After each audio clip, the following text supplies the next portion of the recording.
এক জঙ্গলে এক বিশাল হাতি থাকত, যে নিজের শক্তি নিয়ে খুব অহংকার করত। সে প্রায় ছোট প্রাণীদের উপর অত্যাচার করত। একদিন সে একদল পিঁপড়েকে দেখে হাসতে লাগল, তোমরা এত ছোট, তোমাদের কোন শক্তি নেই। পিঁপড়ের দল চুপচাপ ছিল, কিন্তু একদিন একটি পিঁপড়ে সিদ্ধান্ত নিল শিক্ষা দেওয়ার। সে গিয়ে হাতির কান দিয়ে ঢুকে গেল এবং ভেতর থেকে কামড়াতে লাগল।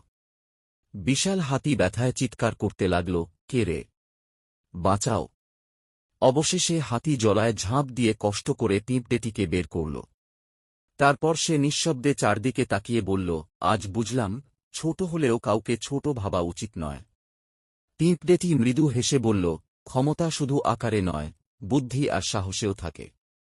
নীতি কথা, কখনো কাউকে তার আকার বা অবস্থান রেখে অবহেলা করা উচিত নয়। প্রতিটি প্রাণী বা মানুষকেই সম্মান করা উচিত, কারণ প্রতিটি সত্তার নিজের শক্তি থাকে।